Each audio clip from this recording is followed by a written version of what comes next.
ইকুইপমেন্টসের ডিহাইড্রেটার machine দেখাচ্ছি। এটা basic benefit হচ্ছে যে এটা পেঁয়াজ, টমেটো বা বিভিন্ন রকমের প্রোডাক্ট যেগুলোকে ড্রাই করার দরকার পড়ে সেই মেশিনগুলোর উপকরণের জন্য এটা কাজে লাগে। আপনি এই Bharat scientific equipments basically situated হরিয়ানার আম্বালাতে।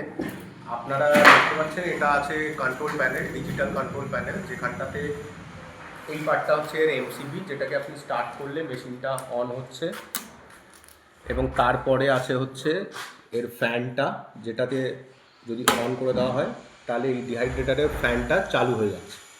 এরপরে রয়েছে হচ্ছে আপনার মেন সুইচে লাইটটা জ্বলে আসলো মানে মেশিন চালু হয়ে গেছে। আর এটা হচ্ছে লোড রয়েছে, লোড বলতে যেটাতে আপনারা দেখতে পাবেন যে মেশিনটা কতক্ষণ ধরে রান করছে। এই চারখানা আছে, পয়েন্টার আছে, তার মধ্যে নাম্বার 1 আছে হচ্ছে সেট। এখানে যদি আপনি সেট করেন তাহলে কত টেম্পারেচার দরকার, যদি টেম্পারেচার বাড়াতে হয় বা কমাতে হয় সেটা করতে পারেন।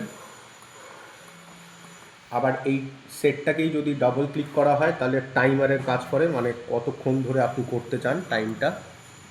এরপরে আসছি আমরা চেম্বারে।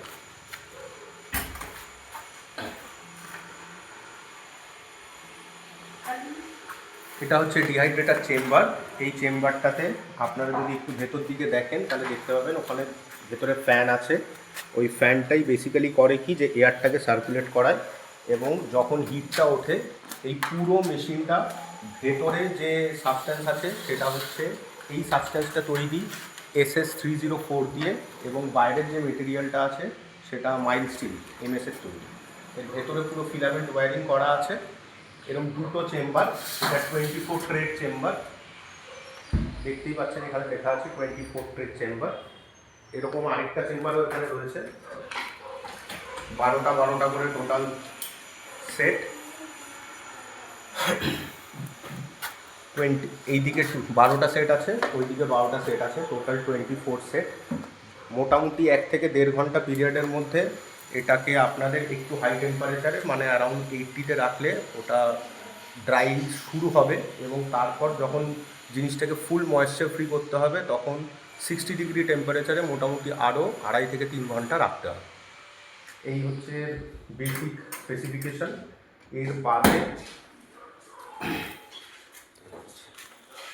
বাদে এটার মেশিন কয়েল এখানে রয়েছে, দুটো ফ্যানের মেশিন কয়েল, যে কয়েলগুলোতেই বেসিক্যালি ফ্যান রান করছে। আর এবার আপনি যদি বলেন যে যখন মেশিন স্টার্ট হবে তখন এই সেগমেন্টগুলোকে খুলে দিতে হয়, যাতে এখানে যে এয়ার টেম্পারেচারটা তৈরি হচ্ছে সেই টেম্পারেচারটা না চিমনির কাজ করে, মানে হিটটা এখান থেকে রিলিজ হতে থাকে। এই ডিহাইড্রেটার মোটামুটি 3 থেকে 4 ঘন্টার মধ্যে পেঁয়াজকে যদি খুব পাতলা ফিলেতে কাটা হয় তাহলে ফুল ড্রাইড ভার্সানে এনে দেবে, এবং তার একটা লাইভ এক্সাম্পল দেখাই। মোটামুটি 3 ঘন্টা করা হয়েছে এই পেঁয়াজটা।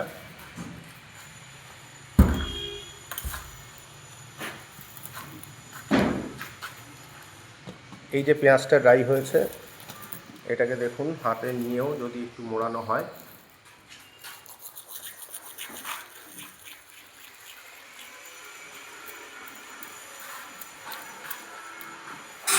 প্রায় পুরো গুঁড়ো হয়ে যাচ্ছে।